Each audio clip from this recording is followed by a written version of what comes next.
예. 그러니까 우리가 악을 인식한다는 것 자체는 비이성적 인식이라는 거잖아요. 그죠?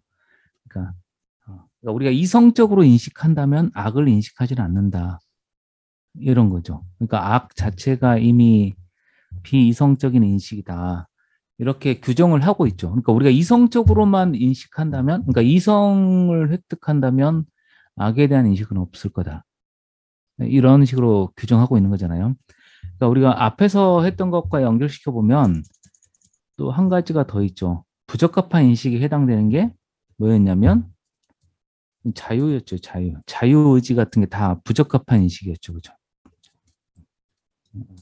음. 그러니까 스피노자한테는 악, 그 다음에 자유는 부적합한 인식이죠. 그러면 이 적합한 인식에 해당되는 게 뭐였죠? 이성적 인식에 해당되는 게 이게 필연성에 대한 인식이죠. 신적 인식이죠. 신에 대한 인식은 다 적합한 인식이고 이성적 인식은 신 자체가 필연성으로 움직이는 거잖아요. 그죠? 음, 음, 그래서 보면은 그러니까 스피노자한테서 제거되는 게 자유와 악이죠. 그러니까 우리가 자유를 추구한다거나 자유의 문제를 다룬다거나 악의 문제를 다루는 건 스피노자한테는 부적합한 인식이 해당될 뿐입니다. 예. 그러니까 스피노자한테서는 악을 다룰 수가 없어요. 우리한테 그러니까 이 세계에 악이 존재하는가 이렇게 물으면 스피노자한테는 그렇지 않다는 거죠. 악은 존재하지 않고 악은 비이성적인 인식일 뿐이다. 이렇게 보는 거예요. 우리가 이성적인 단계에 도달하면 악이라는 관념 자체도 가질 수 없을 것이다. 이렇게 보는 거죠. 그러니까 이제 우리가 좀 이 지점은 좀 생각을 해볼 필요가 있죠. 그러니까 이 세계에 정말 악은 존재하지 않는 건가? 우리는 어떻게 생각하고 있는가? 음. 혹은 이 세계에서 자유라는 건 정말 없는 건가? 그러니까 필연성만 존재할 뿐이고, 그러니까 필연성의 선악이 어디 있겠습니까? 그죠? 필연적인 것은 인과를 따르는 건데, 인과의 선악은 존재하지 않는다 이런 거잖아요. 그죠? 이제 이건 우리가 한번 생각을 해볼 필요가 있겠습니다. 음. 그러니까 과연 악이라는 것, 음. 기독교에서는 그런 논의가 많잖아요. 그죠? 악은 도대체 왜 존재하는가 이런 게 많잖아요. 그죠? 인간의 잘못인가라든지 아니면 신의 어떤 특별한 설계인가 뭐 이런 것들이 있잖아요. 음. 과연 그러면 스피노자한테는 그런 논의 자체가 전부 다 사라지는 거죠. 왜냐하면 우리가 필연성을 인식하지 못했을 때 악을 다루는 것이니까.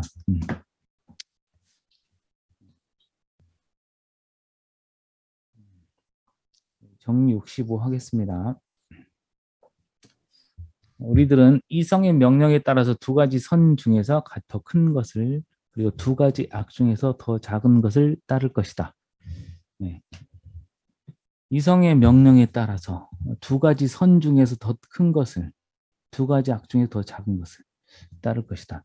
이걸 잘 보면 선이 두 가지 있으면 더 큰 선을 악이 두 가지 있으면 더 작은 악을 이성적으로 비교해서 따르게 된다는 거죠. 그죠? 이건 너무 당연한 말인 것 같습니다. 그죠? 우리가 증명을 보면 우리가 더 큰 선을 향유하는 것을 방해하는 선은 실제로 악이다. 그러면 더 큰 선을 향수하는 것을 방해하는 선은 실제로는 악이다. 왜냐하면 우리들이 사물을 서로 비교하는 안에서 사물에 대해서 선 또는 악이라고 언급하기 때문이며 더 작은 악은 실제로 선이다. 이렇게 되어 있네요. 그럼 정리 65 명제를 다시 바꾸면 두 가지 선 중에서 더 큰 것은 이게 사실은 선이고 더 작은 선은 악이다. 이렇게 보는 거죠. 더 작은 선은 악이고 두 가지 악 중에서 더 작은 것은 사실은 악이 아니고 선이다. 이렇게 보는 거죠. 지금 그죠? 그죠? 선과 악의 크기를 비교할 수 있다는 거죠. 그러므로 우리는 이성의 명령에 따라서 더 큰 선과 더 작은 악만을 추구하는 것이다. 이렇게 되는 거죠. 음. 그래서 뭐 이건 충분히 이해할 것 같습니다. 우리들은 이성의 지도에 따라서 더 큰 선을 위하여 더 작은 악을 따를 것이고, 또한 더 큰 악의 원인인 더 작은 선을 포기할 것이다. 이렇게 돼 있죠. 그죠? 왜냐하면 여기서 더 작다고 일컬어지는 악은 사실은 선이고, 더 작다고 일컬어지는 선은 악이다. 따라서 우리는 전자를 욕구하고 더 작은 악을 욕구하고 후자 더 작은 선을 포기할 것이다. 이렇게 되어 있네요. 동일한 선일지라도 이성적으로 보면 더 큰 선은 더 작은 선은 악이다. 이렇게 보는 거죠. 그러니까 이거 충분히 이해 가시죠? 예를 들어서 두 가지 악이 있다 그럼 두 가지 악이 있다 그러면 어떤 게 대충 더 작은 악을 따른다. 이렇게 보면 두 가지 악이 다 악이기 때문에 따를 수 없다는 게 아니고 이성적으로 비교해 보면 더 작은 악은 사실은 선이라고 해야 되지 않느냐. 뭐 이런 것이에요. 그죠? 이 비교를 할 수 있다는 것이고요. 그다음에 정리 66. 우리들은 이성의 명령에 따라서 더 작은 현재의 선보다는 더 큰 미래의 선, 그리고 더 큰 미래의 악보다는 더 작은 현재의 악. 여기서 보면 더 작은 현재의 선, 그다음에 더 큰 미래의 선 이렇게 돼 있는데 지금 더 작은 현재의 선 이것과 지금 더 큰 미래의 선 이것을 서로 비교해 보면 어떤 것을 욕구할 거냐 이렇게 돼 있는데 이성의 명령에 따르면은 무엇이 있었죠? 이성의 명령에 따르는 핵심은 영원성이죠. 그죠? 필연성이니까. 그죠? 필연성이니까 시간의 구애를 받지 않는다 그랬잖아요. 그죠? 그러니까 우리가 감정에 지배되면 뭐였죠? 미래보다는 현재에 즉해서 산다 그랬잖아요. 그죠? 그렇지만 이성에 따를 때는 영원성을 중심으로 사유하는 거잖아요. 그죠? 그래서 이렇게 보면은 원래 현재를 따라야 될 것 같지만 현재든 미래든 이성에 있어서는 큰 차이가 없죠. 동일한 것이죠. 그래서 그때는 우린 더 큰 선을 추구할 수밖에 없는 거죠. 시간의 크기보다는 차이보다는. 그죠? 더 큰 미래의 악보다는 더 작은 현재의 악을 욕구할 것이다. 이것도 마찬가지입니다. 증명 만일 정신이 미래에 대해서 타당한 인식을 가질 수 있다면 정신은 미래의 것에 대해서도 현재와 동일한 감정에 의해서 자극받는다. 이게 이성적 인식의 특징이죠. 그죠? 현재든 미래든 동일한 자극을 받는 게 이성이죠. 그죠? 그래서 이성은 변하지 않고, 그죠? 우리가 지난 시간에 저번에 했었는데, 어디서? 정리 62에 이렇게 나와 있었습니다. 정리 62를 보면 미래든 과거든 현재든 이성의 명령에 따라 사물을 파악하면 동일하게 자극을 받는다. 이성의 항구성이라고 했었네요. 그죠? 우리가 이성은 항구적이다. 그래서 우리 자극이 시간에 좌우되지 않는다. 이렇게 했었죠. 그죠?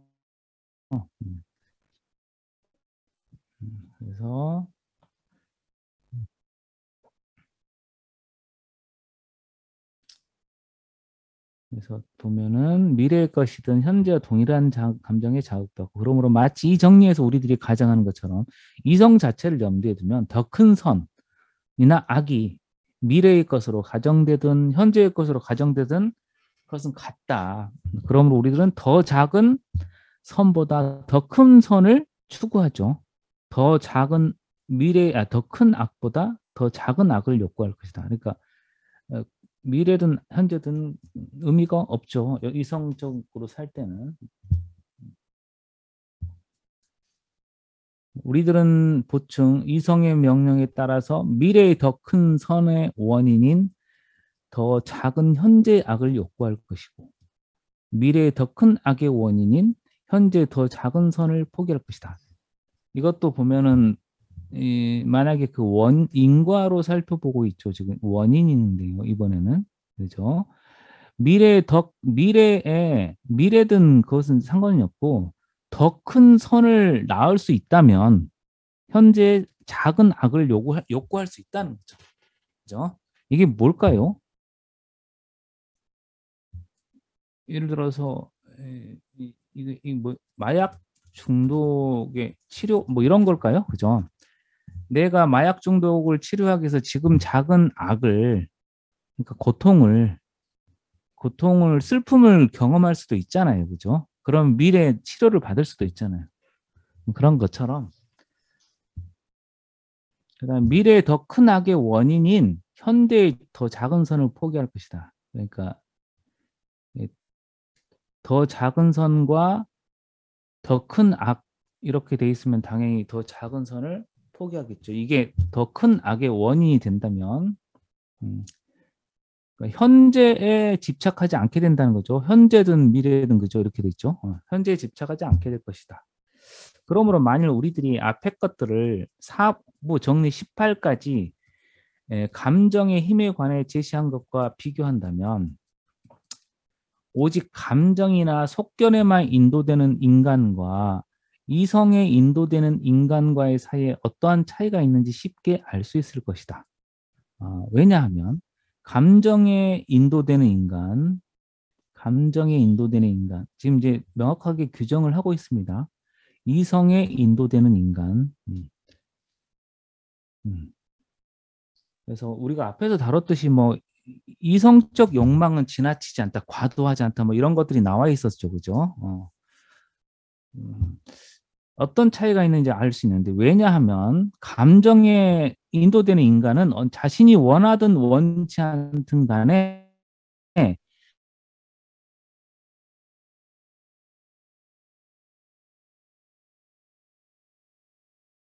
자신이 전혀 모르는 이성 인간은 자기 외에 어떤 사람도 따르지 않고 이렇게 돼 있습니다. 그러니까 이건 다른 말로 하면 뭐죠? 자기 외에 어떤 사람도 따르지 않고는 자기 본성에 따른다는 거죠.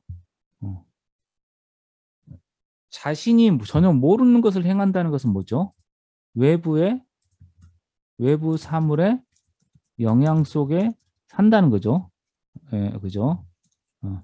자기 본성이 아닌 것을 행한다 이렇게 보면 되겠습니다.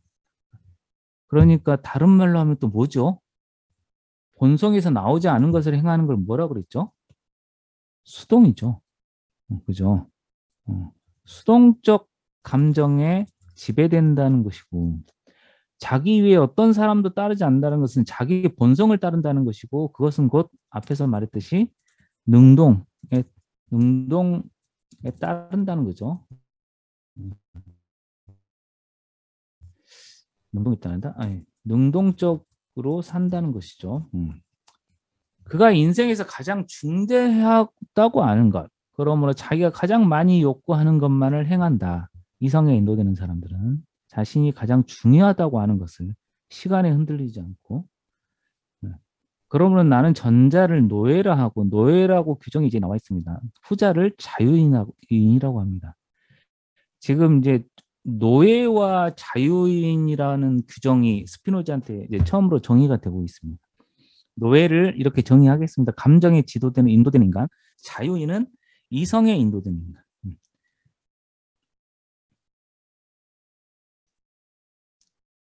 그다음에 노예는 자신이 전혀 모르는 것을 행하는 자. 그다음에 자유인은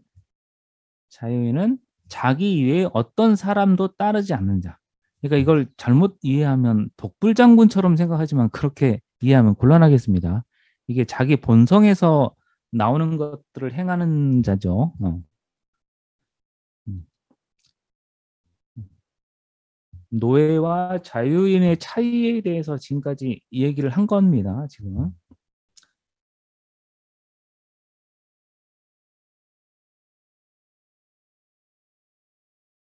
보겠습니다. 67. 자유는 결코 죽음을 생각하지 않으며 그의 지혜는 죽음이 아니라 삶에 대한 성찰이다.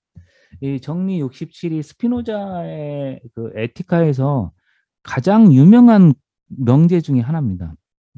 아주 많은 사람들이 그 스피노자 하면 떠올리는 구절이 정리 67이고 또 하나 가장 유명한 명제는 오브에 나옵니다. 오브 제일 마지막에 나오는 건데 하여튼 그건 나중에 보고요.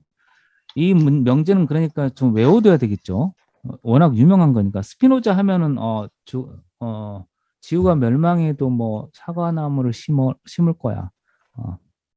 이건 스피노자 명제가 아니라는 말이 많죠. 자유에는 죽음을 생각지 않고 그의 지혜는 삶에 대한 성찰이다. 이건 외워둬야 되겠습니다. 그러니까 풀 선생님이 또 하실 일이 생긴 거죠. 네네. 지난번에 그건 다 오늘 하신 거죠? 다 입장 허가는 하신 거죠? 네네. 풀 선생님 요즘 뭐 이런 거 하시느라고 바쁘시겠습니다.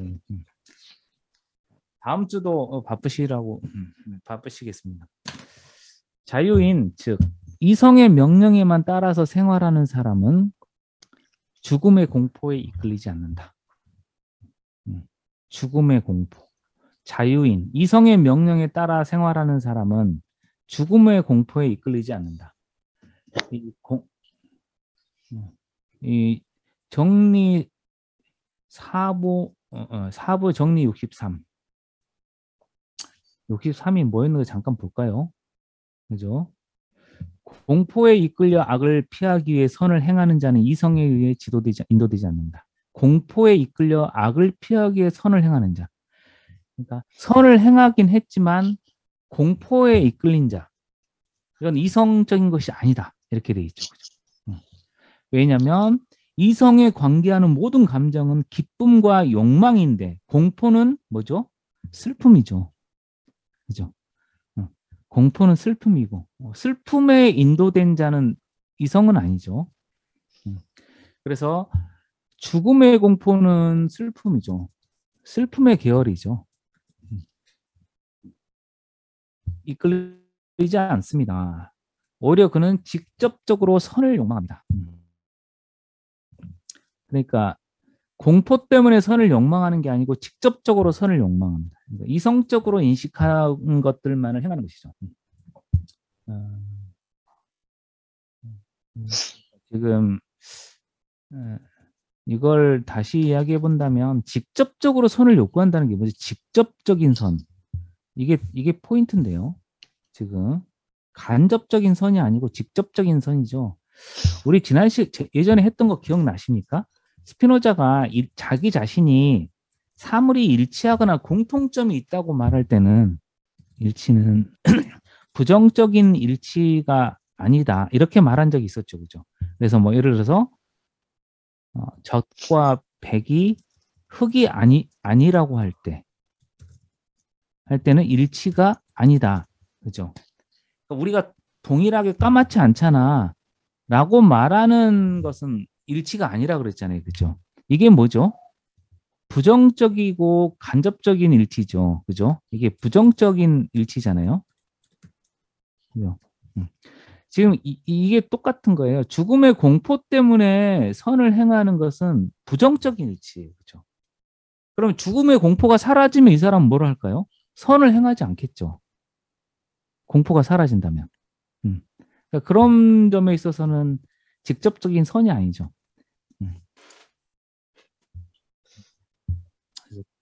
직접적인 것은 적극적인 것이죠. 적극적인. 이렇게 바꿀 수도 있겠습니다. 그러니까 반작용적인 사유가 아니죠. 자유에는. 그는 자기 자신의 이익을 추구하는 기초에 따라 행동하고 생활하며 자기 자신의 이익을 추구하는 기초, 이게 덕이었죠. 코나토스였죠. 그죠? 기초적인 덕에 따라 행동하고 생활하고 자신의 존재를 보존하기를 요구합니다. 그러므로 그는 죽음에 대해서 생각하지 않는다. 그의 지는 삶에 대한 성찰이다. 이렇게 됐습니다. 죽음은 슬픔의 계열이고 공포의 계열인데요. 그런 건 생각지 않습니다. 죽음을 생각하는 대신에 어떻게 하면 삶을 더 풍요롭게 할 것인가 그런 걸 생각한다는 것이죠. 그래서 근데 우리는 되게 죽음을 많이 생각하죠. 그죠? 죽음에 대한 공포도 많고. 우리가 아직 자유인이 아니라는 것 같습니다. 네. 인간이 경험하는 것 중에 타자가 결코 대체할 수 없는 경험, 타자가 결코 대신 경험해 줄 수 없는 것. 하이데거에 따르면 그게 죽음이죠, 죽음. 그리고 동물들은 결코 경험하지 않는 것, 두려워하지 않는 것, 죽음. 인간만이 죽음을 두려워하고 있죠. 죽음을 먼저 사유하는 거죠. 어. 그게 하이데거는 그게 인간의 변별적 자질이라고 보거든요. 그래서 스피노자는 죽음을 생각하는 경우는 노예들이나 그렇다 이런 건데, 그죠? 조금 다릅니다. 죽음에 대한 근심 이게 인간적인 자질인데 스피노자는 아직 너희들은 이성에 도달하지 못한 거야라고 말을 하고 있다는 겁니다. 예.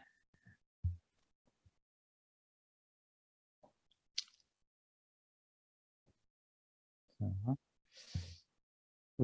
68. 만약 사람들이 자유롭게 태어났다면 그들이 자유로운 동안에는 아무런 선악의 개념도 형성하지 않았을 것이다.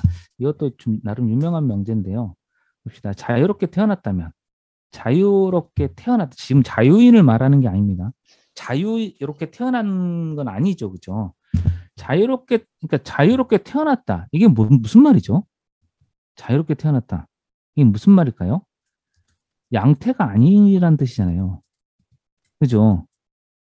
양태는 무조건 비자유잖아요. 그죠? 필연적인 인과의 지배를 받으니까. 양태가 아니다. 그러니까 양태가 아닌 방식으로 태어날 수 있습니까? 불가능하잖아요. 그죠? 불가능한 건데 만약 그렇다면 양태가 아니라면 자유롭지 않겠습니까? 그죠? 자유로운 동안에는 당연히 뭐죠? 선악이 없겠죠. 선악이란 개념 자체를 형성할 수가 없겠죠. 안 그렇습니까? 그죠? 그러니까 지금 되게 중요한 명제인데 악의 개념만이 아니고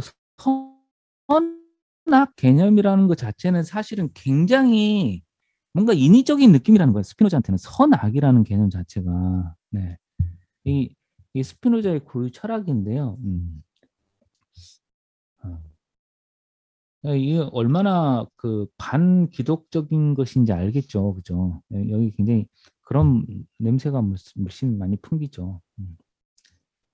증명 보겠습니다. 나는 오직 이성에 의해서만 인도되는 그러한 사람을 자유롭다고 말을 했습니다. 이성에 의해서 인도되는 경우를 자유롭고. 그 자유롭게 태어나서 자유롭게 존속하는 사람. 그 사람 누구죠? 신이겠죠, 신. 안 그러겠습니까? 네. 그럼 당연히 타당한 관념만을 갖겠죠. 아무런 악의 개념도 없죠. 신에게는 악이라는 개념이 없다는 거예요. 그래서. 음. 그러면 당연히 선의 개념이 없다는 거죠. 신에게는 선이라는 개념도 없어요. 악이 없기 때문에. 왜냐하면 선악은 서로 상관적인 개념이기 때문에.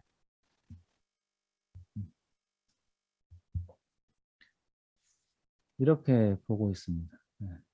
그러니까는 선악이라고 하는 건 어디서 출현하는 거죠? 선악은 비이성에 의해 초래되는 것 이렇게 보는 것이죠, 지금. 그러니까 우리가 이성에 도달하기만 하면 사라지는 것. 어,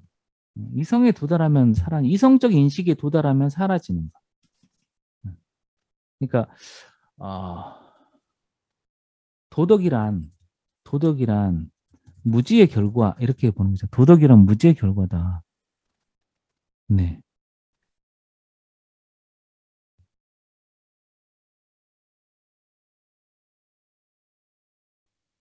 근데 이제 여기 가장 대비적인 철학자 칸트를 얘기해 본다면 무지 거기서 윤리가 시작된다 이렇게 말하거든요. 음.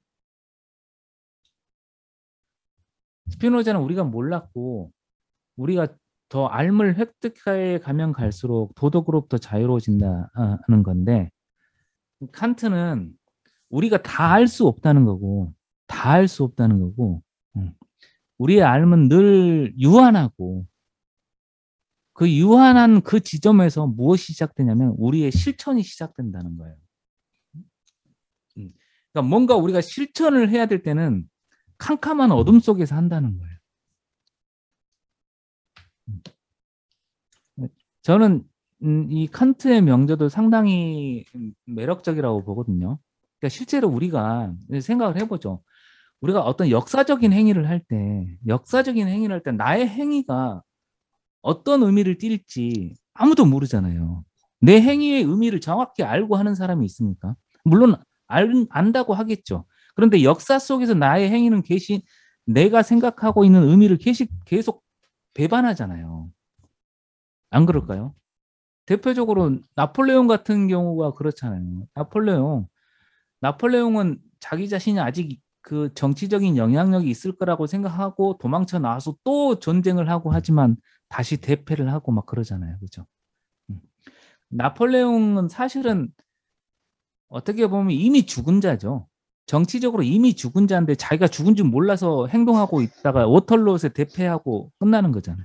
이렇게. 그러니까 우리는 뭔가를 알고 있다고 생각하고 내 존재 의미를 안다고 생각하지만 행위의 의미를 안다고 생각하지만 역사적으로는 그렇지 않죠. 그러니까 내 암과 내 실제 내가 역사적으로 내 자리를 내가 차지하는 그 자리는 늘 불일치한단 말이죠. 그럼 우리는 어떻게 행위를 해야 될까? 이때 캄캄한 어둠 속에서 한다는 거예요. 캄캄한 어둠 속에서 하기 때문에 윤리라는 게 생긴다는 거예요. 만약에 우리가 다 알고 있다면 윤리가 안 생기는 거죠. 알고 있어서 행하는데 그게 무슨 윤리겠습니까? 그냥 과학이지. 과학의 자리는 윤리의 자리가 아니죠. 근데 만약 인간의 삶이라는 게 정말 다 과학으로 환원될 수 있느냐, 알므로 환원될 수가 있는 거냐. 거기에 대해서 근본적인 질문을 던지는 거죠. 칸트 같은 사람은.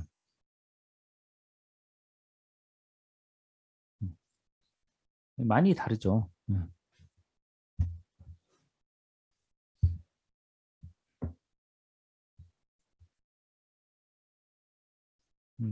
그래서 스피노자에 따르면 우리가 자유롭다면 선악 개념 자체는 없어질 것이다. 이렇게 보고 있습니다. 주석, 이 정리의 가정이 잘못이라는 것 아시죠?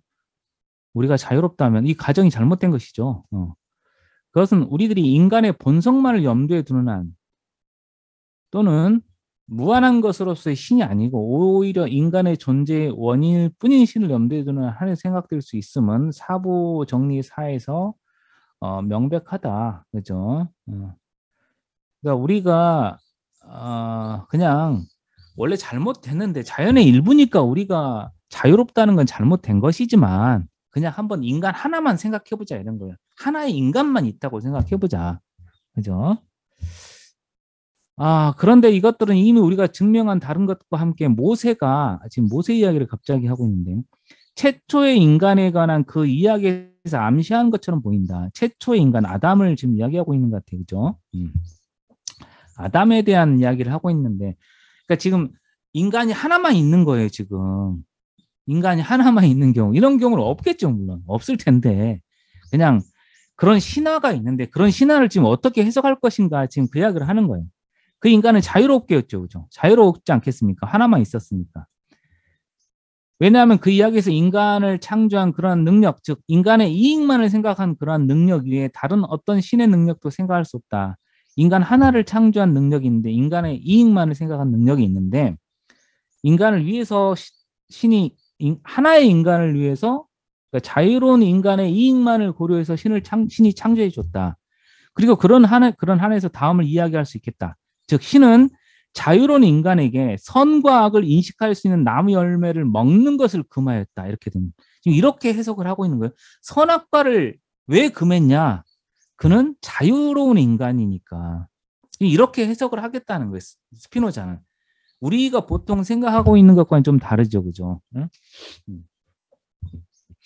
그러니까 그게 왜 금지됐냐면 자유로운 인간이니까. 선악이라고 하는 건 금지되어 있겠죠. 당연히 자유로운 인간에게. 그런데 그것을 먹고 나서 살기를 욕망하기보다는 죽음을 두려워하게 되었고, 그러니까 비이성적인 인간이 되었다는 거죠. 도덕의 지배를 받으면서.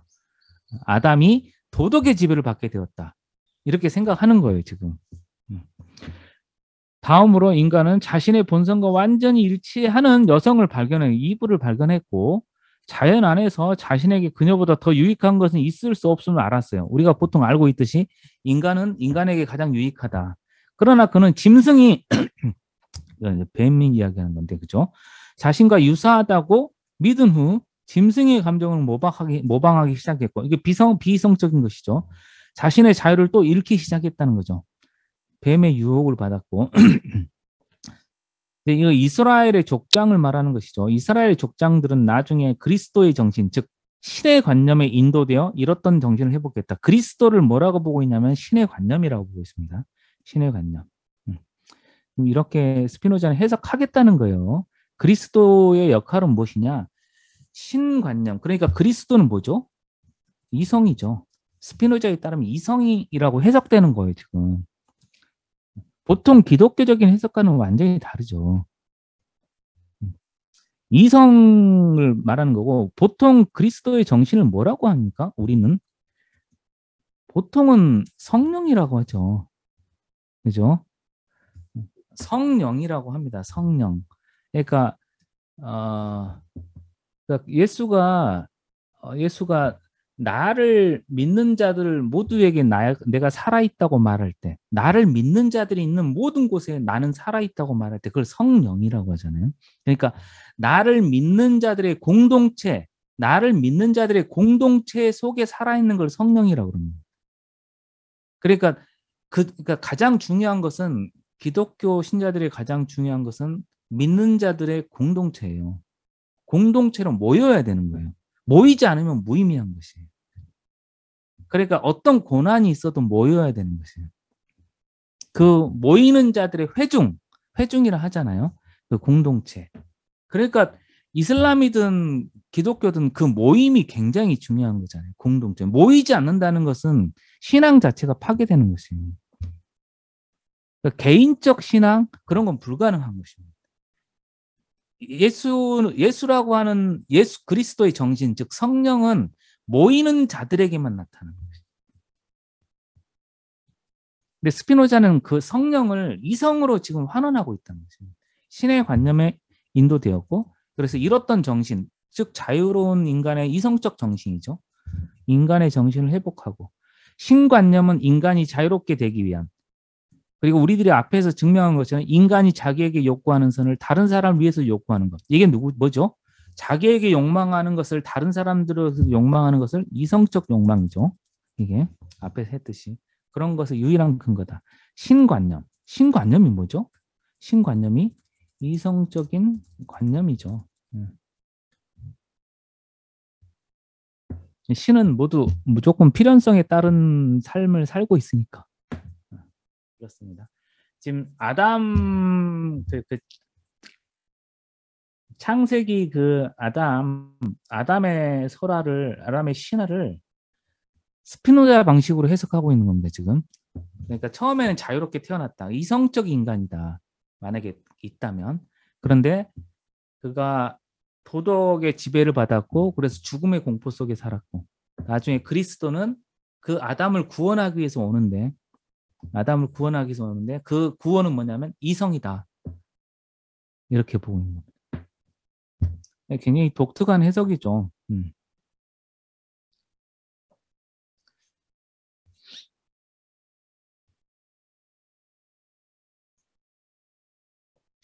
이렇게 보면 그리스도를 가장 이성적인 인간이라고 해야 될 것 같은데,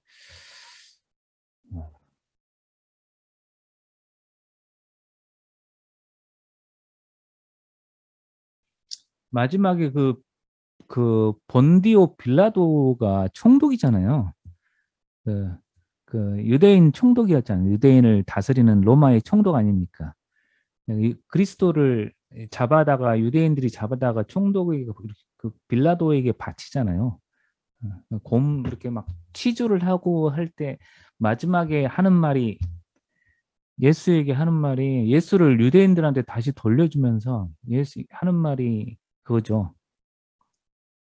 이 사람을 보라. 니체의 책 제목이 이 사람을 보라가 빌라도의 말이죠. 본디오 빌라도의 말. 이 사람을 보라. 야, 이 사람 좀 봐라 이런 뜻이야. 이 사람 좀 봐라. 이게 뭐냐면 예수를 만나보고 나서 그냥 이 사람을 봤다는 게 아니라 와, 이 사람 참 대단하네 할 때 이 사람, 저 사람이야? 이런 말이에요. 정말 저 사람이야? 이런 말. 그러니까 그리스도에게서 그 말밖에 안 나온 거예요. 빌라도한테서. 와, 정말 야, 이 사람 이런 말. 이게 뭐냐면 인간을 초과하는 무엇을 느낀 거예요. 그러니까 그 예수에게서 빌라도의 그 말은 그런데 이제 니체는 그걸 완전히 이렇게 쓴 거죠. 이 사람 예수 인간에게도 미치지 못하는 바보 천치 이렇게 규정을 한 거예요. 이 사람을 보면 예?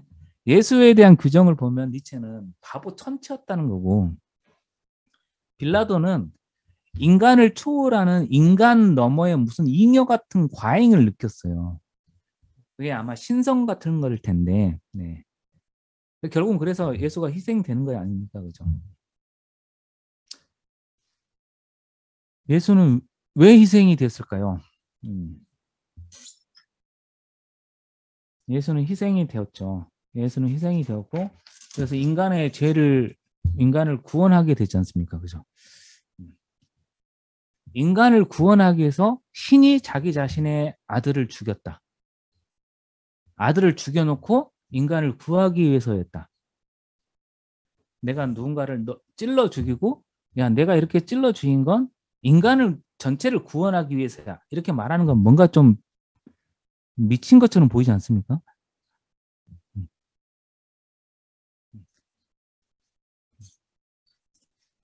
약간 좀 위험한 사고방식이죠.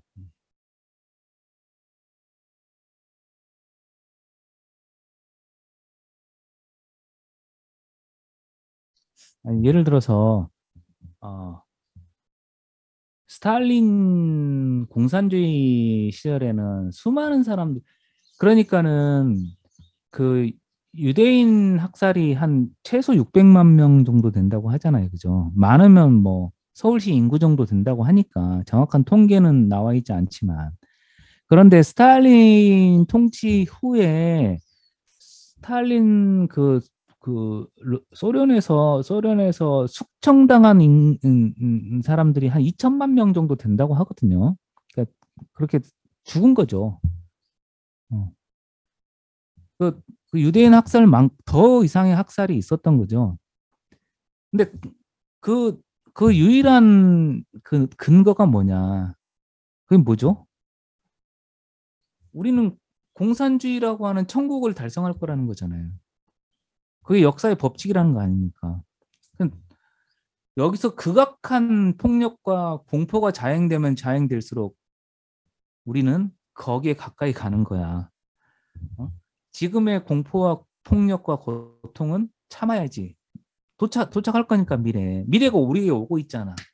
이렇게 말하는 거잖아요. 이 뭔가 좀 무서운 사고방식 아닙니까? 그러니까 우리가 미래를 알고 있고 그 미래를 위해서 우리가 지금 하고 있는 거야. 이건 선이야. 그래서 라고 말하는 사고방식은 굉장히 위험하다는 거예요. 역사가 증명하는 거지 않습니까?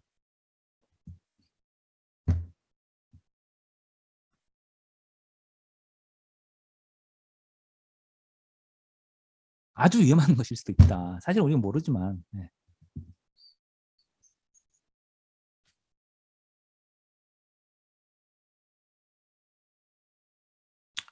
네, 그렇습니다. 네, 독특합니다. 어쨌든 그리스도를 지금 신의 관념과 연결시키고 있습니다. 지금. 네. 정리 69. 자유로운 인간의 덕은 위험의 회피와 극복에서 위대한 것으로 통찰된다. 지금 자유인을 지금 살펴보고 있는 거니까 위험의 회피 혹은 여기 앞에서는 재난이라고도 책에는 재난이라고도 번역돼 있는데 네, 뭐 거의 비슷합니다. 위험한 일이죠. 여기서 회피를 할 때나 극복에서 아주 위대하다. 그러니까 위험도 잘 극복하는 데서 자유인은 대단하다. 감정은 그것과 반대되는 즉 강한 감정에 의하지 않고는 억제될 수도 없다. 그런데 맹목적인 대담함과 공포는 대담함과 공포는 똑같은 거죠. 공포는 몸을 못하는 거고 맹목적인 대담함은 그 공포를 반대잖아요. 그죠? 맹목적인 대담함은 남이 못하는 걸 하는 거잖아요. 대담하다는 건 누가 공포스러워서 거기를 못 건너는데 대담한 자는 건너잖아요. 그죠? 똑같은 정도의 것으로 생각되는 감정이죠. 그러니까 맹목적인 대담함과 공포는 동일한 크기의 감정이라는 거예요. 방향이 반대일 뿐이지. 그러므로 대담함을 억제하기 위해서는 공포를 억제하는 것과 같은 정도의 정신의 덕이나 강함이 요구된다. 이해 가시죠? 그죠? 즉 주석에 보면은 이성의 명령에 따라 자신의 존재를 보존하고자 하는 욕망 이성의 명령 아니 뭐라 했지? 뭐 잘못됐는데 이성이 아니고 이게 대담함이죠. 이성의 명령에 따라서 자신의 존재를 보존하고자 하는 욕망을 대담함 아닌데 뭐라고 했다? 네, 헷갈리는데요. 어디에 있었지? 정리 59 잠깐만요. 뭐 틀린 것 같은데.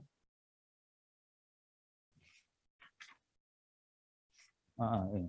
뭐 잘못됐는데.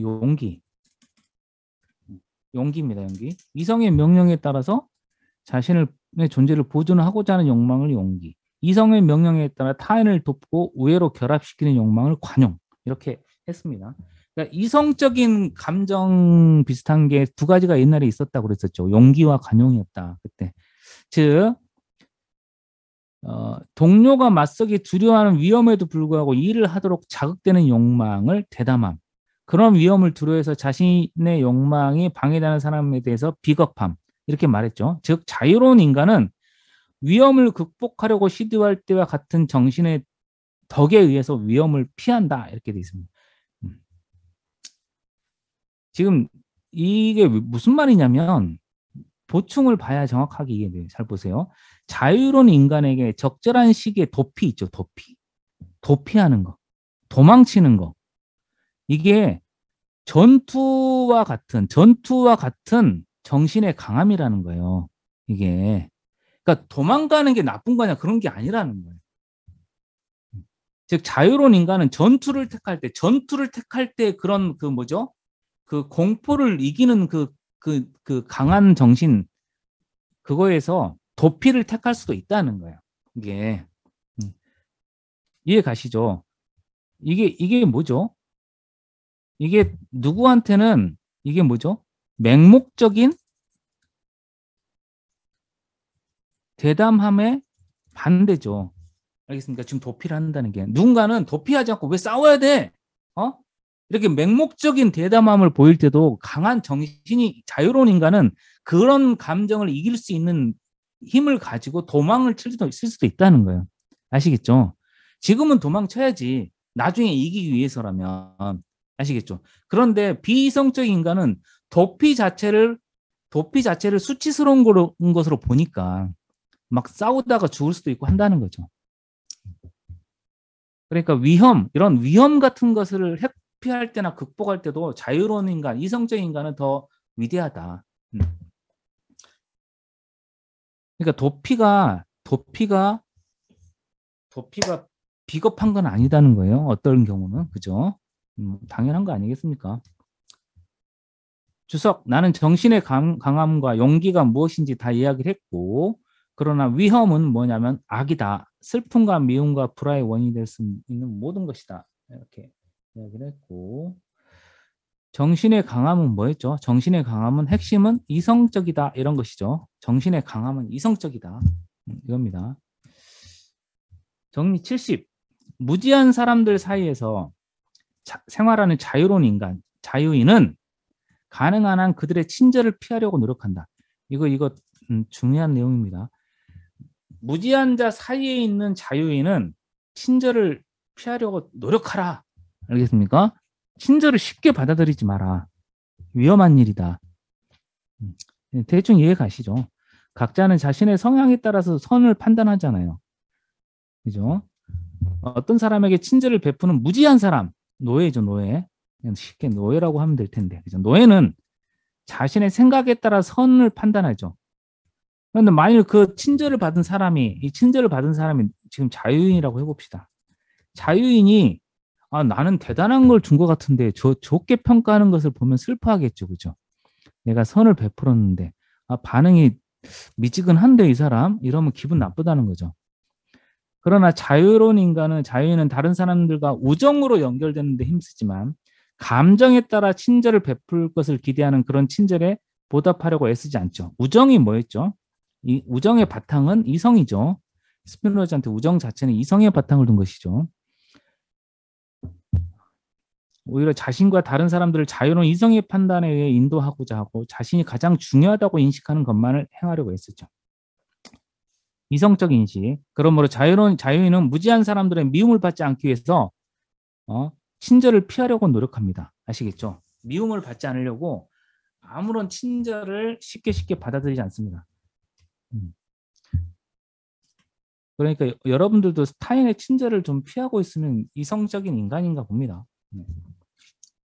즉, 질서 나는 가능하면이라고 말한다. 왜냐하면 비록 무지한 사람들일지라도 역시 인간이니까 또 급한 경우에는 최선의 인간적 도움을 가져다 줄 수 있기 때문이죠. 그러므로 다음과 같은 일이 자주 생긴다. 그들로부터 친절을 받고 그들의 기호에 따라서 그들에게 감사하는 것이 필요하다. 첨가하면 친절을 피하는 데서도 우리가 그들을 경멸하는 것으로 보이지 않도록 탐욕 때문에 보답을 싫어하는 것으로 보이지 않도록 신중을 기해라. 그들의 미움을 피하려다가 분노하기 위해서는 안 된다. 친절을 피할 때 이익과 명예를 고려하라. 그러니까 친절을 피할 때 경멸하는 내가 너희들을 경멸하고 있어. 이런 낌새를 눈치채게 하지 마라. 거절할 때도 잘 해야 된다. 거절의 기술이 필요하다. 뭐 이런 겁니다. 참 이건 너무 시시콜콜한 것까지 다 이야기하고 있어가지고 참. 이런 거 그냥 주석으로 처리해도 되겠구만. 정리 71. 오직 자유로운 사람들만이 서로에게 대해서 가장 감사한다.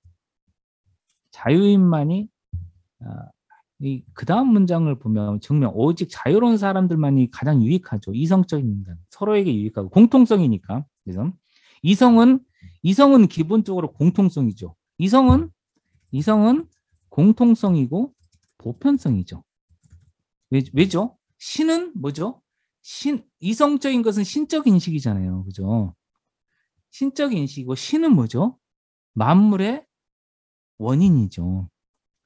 그러니까 만물의 보편적인 것이고 공통적인 것이죠.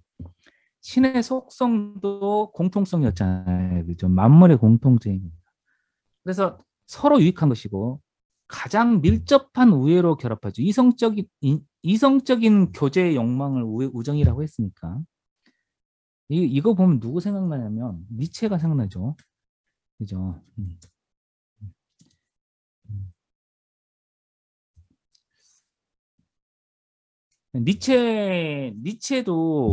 니체도 사랑 대신에 우정을 자꾸 이야기하는 사랑 대신에. 그죠? 그러니까 스피노자도 지금 사랑 대신에 우정을 이야기하고 있죠. 지금 사랑은 정념이고, 그죠?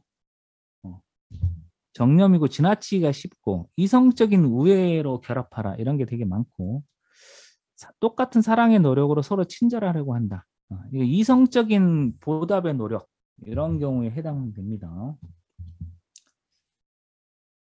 네.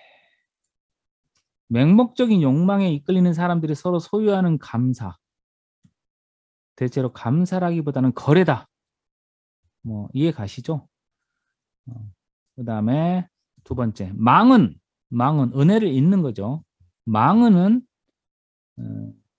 감정이 아니다.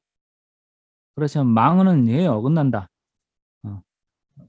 감사를 표하지 못하다니, 은혜를 잇다니, 예에 어긋난다. 왜냐하면 그것은 인간이 지나친 미움, 분노, 교만, 탐욕 등에 지배받고 있음을 나타내기 때문이다. 얘의 감사를 표할 줄 모르는 거. 어리석기 때문에 선물에 보답할 줄 모르는 자는 배은망덕. 음탕한 여자의 유혹을 받고 그 여자의 정욕에 봉사하려는 동요가 없는 사람, 도둑의 뇌물을 받고 훔친 물건을 숨기도록 동요되지 않는 사람, 도둑의 뇌물을 받고 그걸 숨기려고 하지 않는 사람, 다른 사람의 증여물에 의해 동요되지 않는 사람, 다른 사람이 증여했는데 이렇게 선물로 주는 것에 동요되지 않는 사람은 배은망덕하지 않다. 라는 거. 네. 왜냐하면 어떤 증여물에 자신이나 공동의 파멸이 되는 행동을 하도록 유혹당하지 않는 사람은 확고한 정신을 가진 이성적인 인간이다. 뭐 이렇게 되어 있습니다. 네. 쭉쭉쭉 나오고 있습니다. 지금 자유로운 인간은 간사하게 행동하지 않고 언제나 신의를 가지고 행동한다. 뭐 이건 대충 이해 가시죠, 그죠? 자유로운 인간은 간사하지 않겠죠. 계략이 없겠죠. 이성의 명령에 따라서 살고. 주석을 바로 보겠습니다. 다음과 같은 물음이 제기될지도 모르겠다. 만일 인간이 신념을 버림으로써 현재 죽음의 위험에서 해방된다면 어떻게 할 것이냐. 내가 신념을 버리고 죽음에 의해서 해방된다면 자신의 존재를 보존하는 이성은 무조건 신념을 버리라고 권할까? 이에 대해서는 다음과 같은 방식으로 대답하겠다. 즉 만일 이성이 그것을 권한다면 이성은 모든 사람에게 권한다. 이성은 보편적이니까. 그럼 이성은 절대적으로 사람들에게 오직 간사하게 계약을 맺으라. 신념을 버리라. 힘을 결합하여 공통의 법을 갖기를. 실제로 공통의 법을 갖지 않기를 권하는 것. 이건 불합리하다. 간사하게 계약을 맺으라. 이건 공통의 법이 될 수가 없죠. 간사하다는 건 서로가 다 배신하는 건데 그건 공통의 법이 될 수가 없죠. 정의 73. 이성의 인도되는 사람은 자신에게만 복종하는 고독 속에서보다는 공통된 결정에 따라 생활하는 국가에서 훨씬 자유롭다. 그러니까 여기서 그 니체하고 갈라지는 지점이죠. 니체는 고독을 자꾸 주장했는데 스피노자는 국가에서의 삶이 훨씬 더 자유롭다. 고독이 아니다. 이렇게 말하고 있습니다. 이성에 따라 인도되는 인간은 공포 때문에 복종하지 않죠. 그죠? 그는 이성의 명령에 따라 존재를 보존하고 노력하는 한에서, 즉 자유롭게 생활하려고 노력하는 한에서 공통의 삶과 이익을 고려하고 따라서 국가의 공통된 결정에 따라 생활을 역구하고, 그러므로 이성에 따라 인도되는 사람은 자유롭게 살기에 국가 공통의 법을 지킨다. 이건 앞에서도 나왔던 건데 우선 국가적 삶이 있어야 되죠. 이성에 도달하기 위해서는 국가적 삶이 있어야 됩니다. 이러한 것과 우리가 인간의 참다운 자유에 대해서 제시한 이와 유사한 것들은 용기, 그러니까 공통의 삶, 국가 공통의 삶. 두 번째, 용기, 즉 정신의 강함, 관대함과 관계된다. 나는 여기서 용기의 모든 속성을 하나하나 증명하지는 않겠는데 더욱이 정신이 강한 자가 아무도 미워하지 않고 화내지 않고 질투하지 않고 격분하지 않고 경멸하지 않고 오만하지 않음을 증명하는 것은 가치 있는 일이 아니다. 그러니까 정신이 강한 자, 이성적인 자죠. 여기 용기 있는 자, 용기 있는 자인데요. 그러니까 뭐 미워하지 않고 뭐 경멸하지 않고 이건 뭐 당연한 거 아닙니까? 이성적인 자인데. 이러한 것과 참다운 생활과 종교에 관한 모든 것은 사부 정리 37과 46에서 이야기를 다 했다. 이렇게 사부 정리 37, 46에서 다 이야기를 했다. 이렇게 이야기하고 있습니다. 여기서. 그때 우리가 그 종교는 뭐라고 했었냐면 종교는 그때 뭐였냐면 스피노자가 말하는 종교는 단순한 신앙이 아니고 그때 뭐였냐면 신관념이었어요. 신관념에 따른 삶을 종교라고 불렀어요. 스피노자가. 그죠? 이성적인 것이 이성적인 것. 그런 식으로 다 이야기를 했고 그다음에 네, 그러니까 그런 데에 따른 이야기 했습니다. 여기서 참다운 생활 같은 것도 앞에서 이야기한 거 있죠. 정신의 강함과 관련된 거, 우애, 우정과 같은 것들 다 이야기했습니다. 말하자면 미움은 사랑에 의해서 정복되어야 되고 이성에 따라 인도되는 각자는 자신을 위해 욕구하는 선을 다른 사람을 위해 욕구하는 것. 그렇게 이야기했으니까 당연히 질투하지 않고 경멸하지 않고 뭐 이런다는 거예요. 다음에 사실이 첨가된다. 우리들은 사부 정리 50의 주석에서 그리고 다른 곳에서 다음을 주의했는데 즉 정신이 강한 사람은 모든 것이 신적 본성의 필연성에서 생긴다는 사실을 염두에 두고 그가 불쾌하고 악하다고 생각하는 모든 것과 불경스럽고 혐오스럽거나 옳지 않고 수치스럽게 보이는 것은 사물 자체를 전도되고 훼손되고 혼란스럽게 생각하는 데서 생긴다는 것을 염두에 둔다. 이게 지금 뭐죠? 전도되고 훼손된 것, 사물 자체. 이게 뭐죠? 비이성적 인식이죠. 부적합학관념이라고 일종 인식을 했던 사물 자체가 전도되고 훼손되는 것, 그런 인식. 사물에 대한 정확한 인식이 아니라는 거죠. 그런 것들이 바로 여기 위에서 나온 거죠. 그러니까 그가 불쾌하다고 느끼는 것, 악하다고 생각하는 것, 이건 다뤘죠. 악에 대한 인식은 부적합한 인식이라 해서 그죠. 그러니까 수치스럽게 보이고 혐오스럽게 보이는 것, 모든 것들은 이렇게 사물이 다 이렇게 보이면 내가 비이성적 인식을 하고 있다.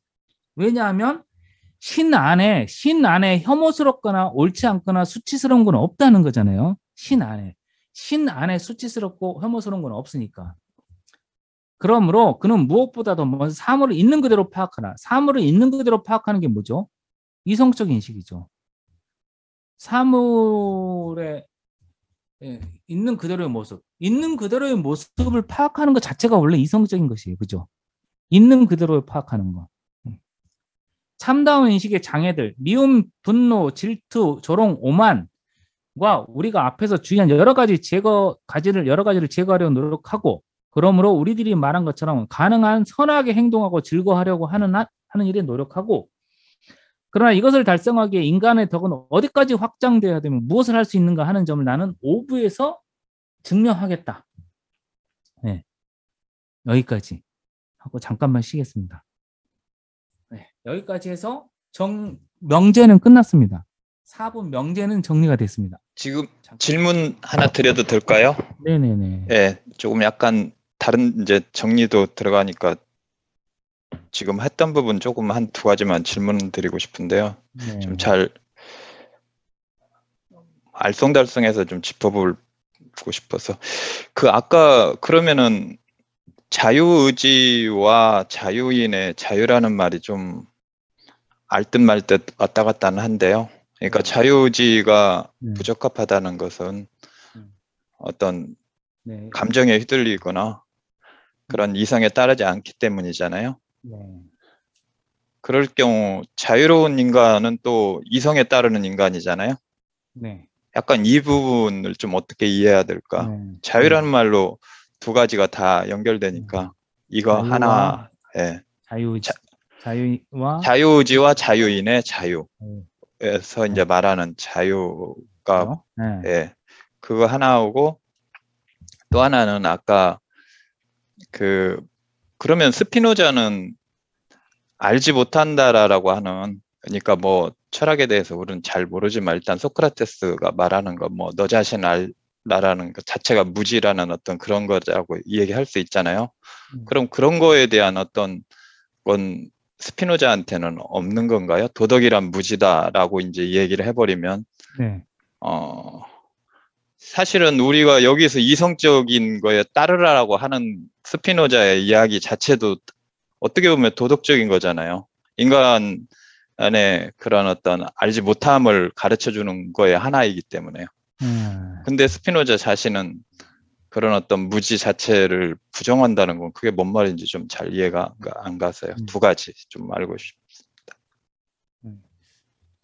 두 번 잊어먹으니까 두 번째 거부터 아니 그러니까 스피노자가 도덕적이라니까 도덕이라고 말하는 건 특정한 형태죠. 도덕은 핵심은 선악이죠. 선악의 개념을 바탕으로 한 것이죠. 이게 그냥 도덕적인 거죠. 그러니까 선과 악을 바탕으로 하면 도덕적인 것이죠. 그러니까 스피노자는 지금 그걸 부정하고 있는 거죠. 대신 그러니까 자유인의 삶을 사는 건 스피노자한테는 그 도덕을 떠난 것이죠. 선악을 떠난 것이죠. 자유인의 삶을 사는 건. 그죠? 선악을 떠난 이성적 인식의 삶이죠. 이성적 인식을 바탕으로 한 삶의 양식이 곧 자유인의 삶이죠. 그죠? 이렇게. 그런 삶의 양식과 선악을 바탕으로 한 건 다르죠. 그죠? 지금. 그러니까 여기 자유인의 삶에는 선악 개념만 없는 거죠. 지금.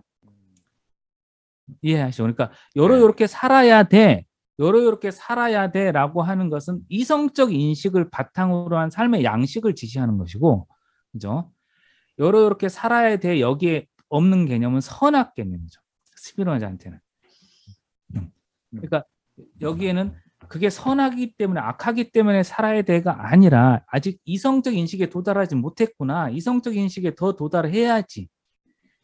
여기서 더 나아가면 삼종 인식까지 가야지라고 말하는 건 이성을 바탕으로 한 인식이죠. 네.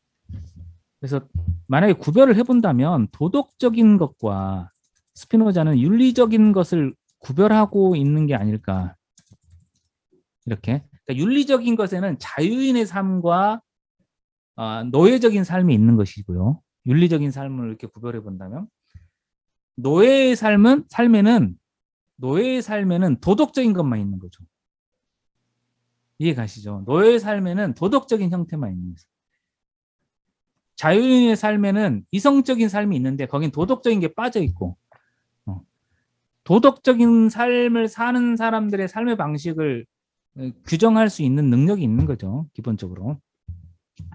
뭐 이 정도 했으면 될까 싶은데요. 네. 네네. 어떻습니까? 예, 알 거. 그러면은 스피노자가 말하는 여기서 지금 자유인이 나왔잖아요. 노예하고 해서 이건 선악에 좀 이렇게 좀 초점이 맞춰져서 이 얘기한 건가요? 우리는 사실 자유인 뭐 너무나 자유라는 개념을 근대적 사고로 하는지 근대적 사고라는 게 뭔지도 잘 모르겠지만 자유도 뭐 근대 이후에 우리한테 들어왔다라는 거 그러잖아요. 그러니까 되게 이 말이 알기로는 설명을 해주실 때는 알겠는데 설명이 떠나가는 순간은 잘 되게 혼동이 돼서요. 네. 그러니까 스피노자가 자유라고 할 때는 무엇이 자유롭다 할 때는 언제냐면 본성의 필연성에 따를 때예요.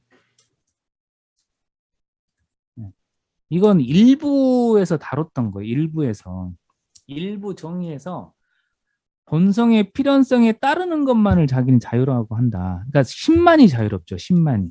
본성의 필연성을 따를 수 있는 유일한 자는 신이니까. 그죠? 그 나머지는 뭐냐 그러면 본성의 필연성을 따르지 못하는 모든 것들은 강제된 것이죠. 그죠? 강제된 것, 강요된 것이잖아요. 우리는 외부에서 강요된 것, 이것들을 스피노자는 전부 다 정념이라고 불렀던 거고, 그러니까 신에게는 정념이 없는 거죠. 왜냐하면 본성의 필연성만 따른 거니까. 이게 자유이고, 그죠? 자유의지는 본성의 필연성을 따르는 게 아니고, 자유의지는 부적합한 관념에 따른 것이죠. 자유의지는. 그러니까 뭔가를 모를 때, 사물의 인과를 모를 때 자유롭다고 하는 것이죠. 자기가 자유롭다고 생각하는 것. 사물의 인과를 모르는 게. 그러니까 필연성에 대한 파악이 없는 것을 자유의지라고 하는 거죠. 이렇게. 그러니까 자유인 할 때 그때 자유인은 자유의지의 자유가 아니고 앞에 본성의 필연성을 따르는 때의 자유죠. 자유의지는 본성의 필연성을 따르는 게 아니라 사물의 인과를 모르고 있을 때 자기가 자유롭다고 하는 거죠. 오해와 비이성적 인식의 바탕을 둔 것. 사실은 스피노자가 말할 때는 존재하지 않는 것이죠. 자유의지는 존재하지 않고 본성의 필연성에 따르는 인간이 자유인이고 본성의 필연성에 따르지 않는 것이 자유의지네요. 그러면요. 따르지 않는 거라기보다는 사물의 그렇죠. 부적합한 관념을 바탕으로 한 것이죠. 사물의 필연성을 아직 파악하지 못할 때 자유의지를 갖고 있다고 착각을 하는 거죠. 알겠습니다. 그래서 그러면 우리가 본성의 필연성을 어떻게 따르냐? 신이 아닌데. 그래서 공통성이 되게 중요한 거죠. 그러니까 쉽게 생각하면 예전에도 사랑 이야기를 했었잖아요. 사랑하는 두 사람, 딱 그 두 사람에 한해서 보면 그 두 사람은 내가 행위할 때 타인도 동의하고 타인이 동의할 때 나도 동의하는 어떤 감정의 일체가 있잖아요. 내가 행위하는 것이 타인의 행위이기도 한 그런 상태가 있지 않습니까? 이때 이 두 사람에 한해서 보면 두 사람은 완전히 신처럼 움직이는 거죠. 본성의 필연성이 있다. 내가 하고 싶어 하는 대로 타인이 동의해 주잖아요. 이 사랑의 단계에서만은. 이걸 만약에 확장한다면 공통성이 확장되어 있는 사회라면 거기에 많은 본성의 필연성에 따르는 행위가 가능하겠죠. 네네. 그렇습니다. 대충 그렇습니다. 네네. 좋은 질문이었습니다. 이게 헷갈릴 수가 있어가지고, 네. 우리는 다 알고 있었는데 너무 오랜 시간 이렇게 막 1부, 2부, 3부, 4부 오랜 시간 해오다 보면 다 잊어먹게 된 거죠. 그다음에 마지막으로 4부 부록 올바른 생활 방식에 대해서 항목별로 총괄해서 정리하겠다. 예, 노파심 같은 건가 봅니다. 스피노자의. 정리해줬으니까 한번 쭉 읽어가면서 끝내도록 하겠습니다. 우리의 모든 노력이나 욕망은 우리의 본성의 필연성에서 생기죠. 즉 그것은 가장 가까운 원인인 우리의 본성에서만 파악될 수 있는 방식으로 생기는 거예요. 이게 뭐죠? 이게 능동이죠. 그죠? 우리가 다른 개체 없이 그 자체를 통해서 타당하게 생각될 수 없는 자연의 일부인 경우에 생기는 경우는 수동이죠. 양태의 경우로. 우리의 욕망은 능동적일 수도 있고 수동적일 수도 있고 우리의 본성에 의해서만 파악될 수 있도록 우리의 본성에서 생기는 욕망은 타당한 관념에서 성립한다고 생각되는 한에서 정신에 관계되는 그러한 것이다. 이것은 능동이죠. 그죠? 타당한 관념에 생기는 거다. 더 구체화시켰죠. 우리 본성에 의해서 생기는 것은 타당한 관념에 생기는 것이고 여타의 욕망은 타당하지 않는 정신이고 후자와 같은 욕망의 힘과 증대는 인간의 능력이 아니고 외부 사물의 능력에서 정의되는 것이고 그러므로 전자와 같은 욕망은 능동이라고 후자와 같은 욕망은 수동이라고 하고 왜냐하면 전자는 우리의 능력을 지시하고 후자는 우리의 무능력과 훼손된 인식을 지시한다. 그죠? 능동은 능동이죠. 전자는 능동이고 우리의 능력을 지시하고 수동은 우리의 무능력을 지시한다. 그리고 훼손된 인식이다.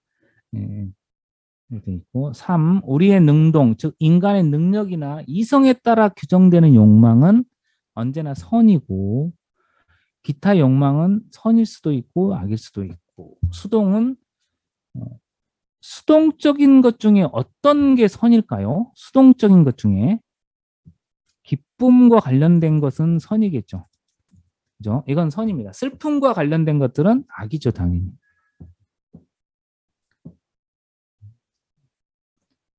그러므로 삶에서 무엇보다 중요한 것은 가능한 한 지성이나 이성을 완전하게 하는 것이고 스피노자한테는 지성과 이성은 같은 겁니다. 서구에서는 이 두 가지를 구분하는 버릇이 있어요. 오성이라고도 합니다. 이 지성을. 이 두 가지를 구분해요. 엄밀하게 구분합니다. 칸트, 헤겔 가면 엄밀하게 구분하는데 스피노자한테서는 그럴 일이 없습니다. 스피노자가 지성이나 이성 혹은 본성이나 본질 이렇게 하듯이 두 가지는 비슷합니다. 오로지 이것에 의해 인간의 최상의 행복, 즉 지복이 존재한대요. 이건 알아두셔야 되겠습니다. 지복은 어디에 있냐면 이성적 인식에 있다. 이게 스피노자 철학의 굉장히 큰 특징인데요.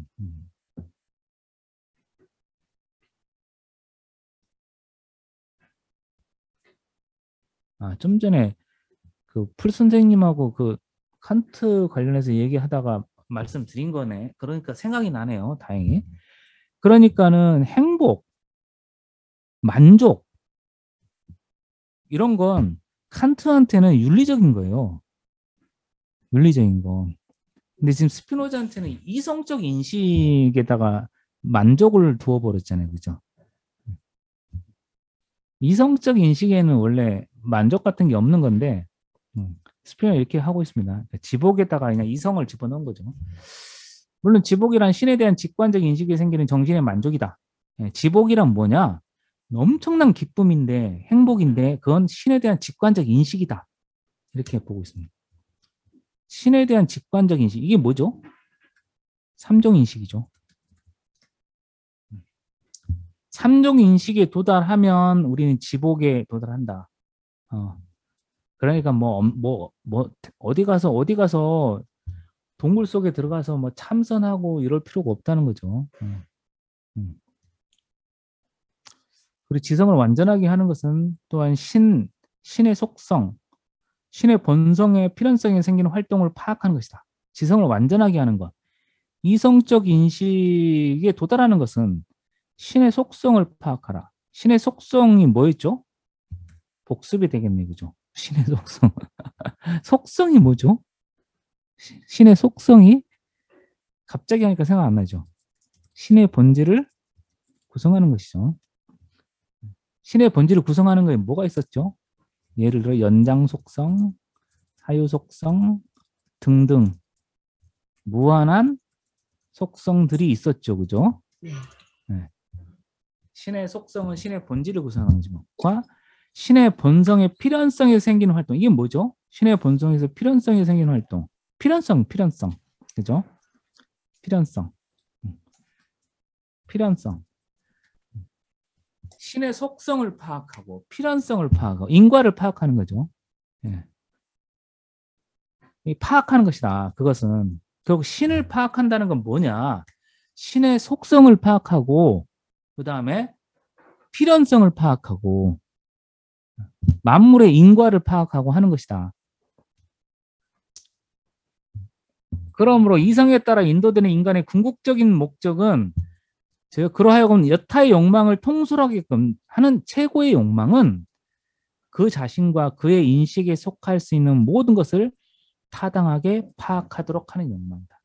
인간의 욕망 중에 최고의 욕망은 인식에 속하는 모든 것들을 타당하게 파악하는 것이다. 믿습니다. 그러므로 인식 없이는 아무런 이성적 삶도 존재하지 않는다. 그죠? 이성적 삶은 적합한 인식이다. 그리고 사물은 인식을 통해서 규정되는 정신적 삶을 누리기 위해 인간을 촉진시키는 한에서만 선하다. 모든 사물은 어떤 경우만 선하냐?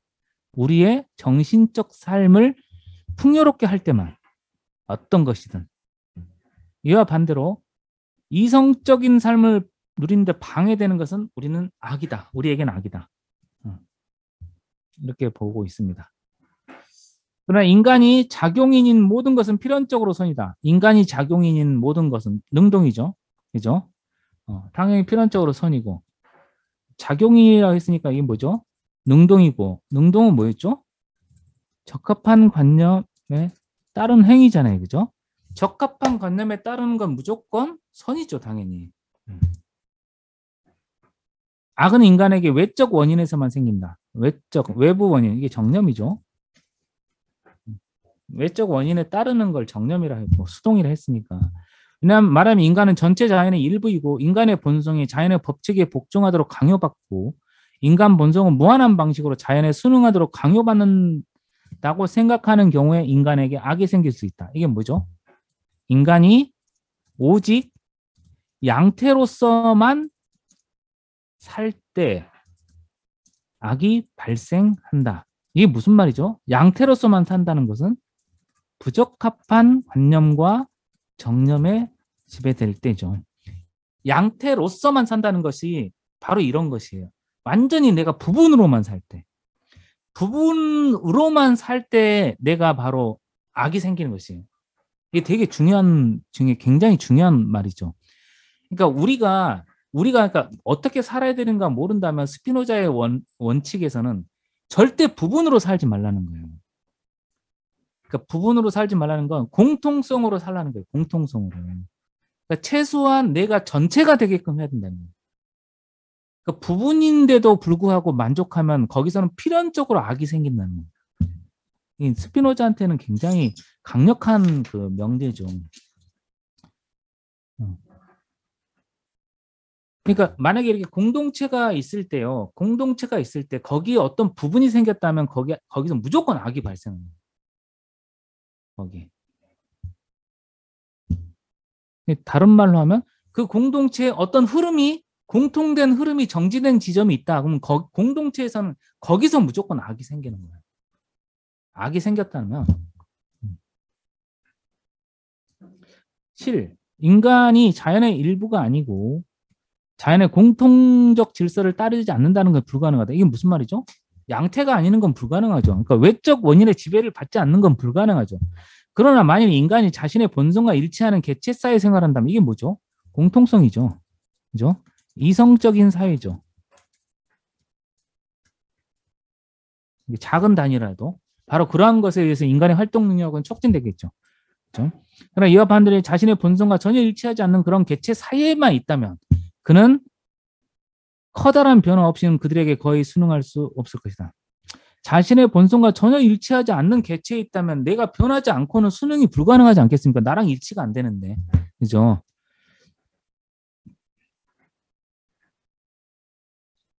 이건 국가 같은 거죠. 국가에 의한 강제적 순응 같은 게 있는 거죠. 이게 그죠? 마음대로 변형하지 못하게 하는 국가의 강제적 폭력적 그 지배가 있죠.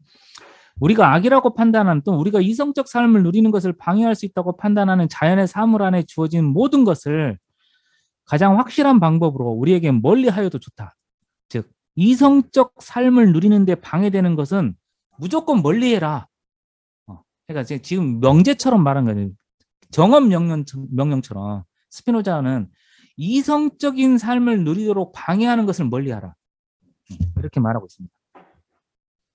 선이라고 판단하거나 존재의 보존과 이성적 삶을 누리는데 유익하다고 판단하는 모든 것을 이용하라. 그죠? 그러니까 다른 말로 하면 이익에 기여한다고 믿는 것을 행하라. 9. 어떤 것의 본성과 가장 잘 일치할 수 있는 것은 그와 같은 종류의 개체이다. 인간. 그러므로 존재의 보존과 이성적 삶을 누리기 위해서는 인간에게 이성에 따라 인도되는 인간보다 유익한 것은 없고 다음으로 개체들 중에서 이성에 따라 인도되는 인간보다 탁월한 것을 우리는 알지 못하므로 모든 사람은 결국 인간을 각자의 이성의 명령에 따라 생활하도록 하는 데서 기량과 재능을 가졌는지 가장 잘 증명할 수가 있겠다. 어느 정도의 기량을 가졌는지. 이성의 명령에 따라서 생활하도록 하는데 기량과 재능을 발휘하라. 인간은 질투나 다른 미움의 감정을 품는 경우 대립한다.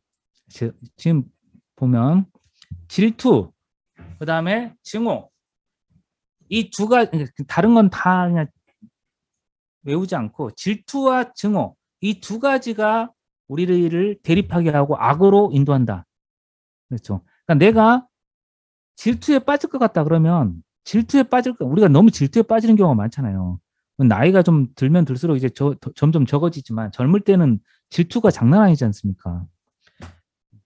헤겔처럼 이야기한다면은 타인에 대한 인정 욕망 같은 게 너무 강하잖아요.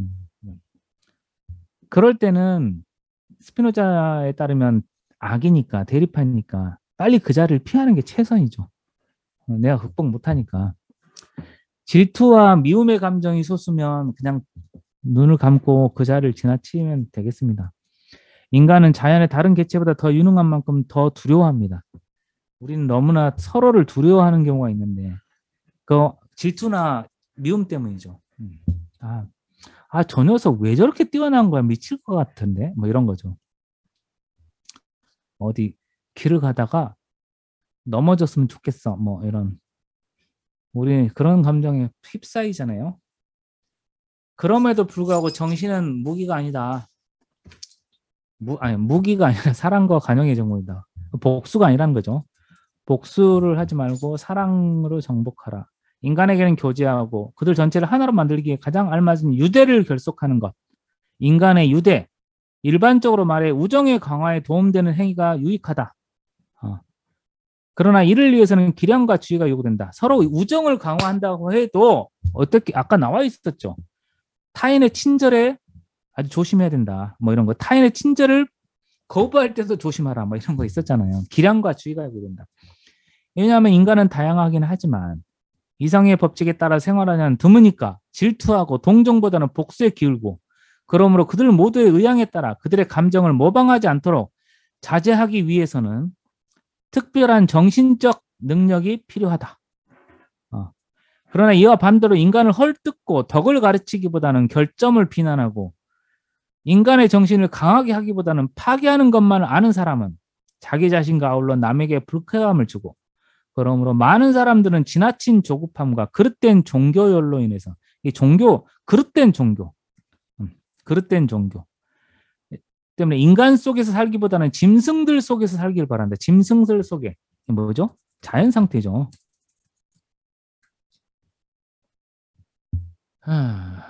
그것은 마치 부모의 꾸중을 침착하게 참을 수 없는 소년이나 청년이 부모의 꾸중을 침착하게 참을 수 없는 소년이나 청년은 뭘까요? 국가 상태를 견디지 못하는 자죠. 그러니까 이성적 삶을 위한 준비를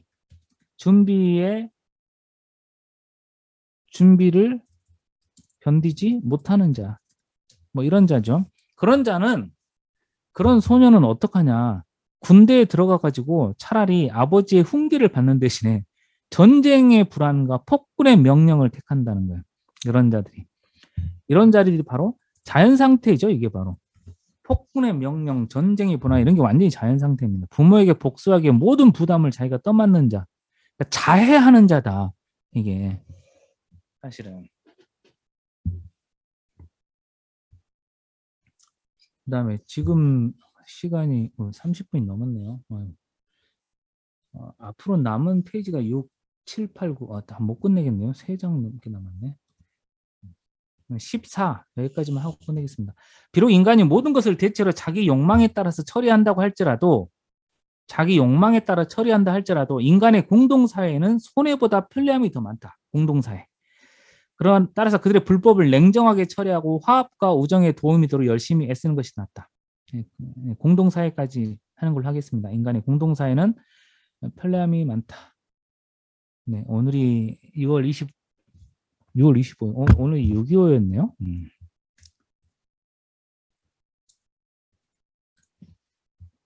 네. 뭐 질문이 있으면 아까 질문 없으실 것 같고. 오늘도 질문 없으시죠, 친구들? 그죠? 네, 다음 시간에 마저 마치고 다음 시간에는 5부로 드디어 들어갈 수 있겠습니다. 네. 오늘도 주말에 아침에 고생들 하셨고요. 주말 편안하게 잘 보내시고요. 네. 그럼 다음 주에 뵙겠습니다. 네. 수고들 하셨습니다. 네이버 검색창에 인문공간 세종을 검색하세요.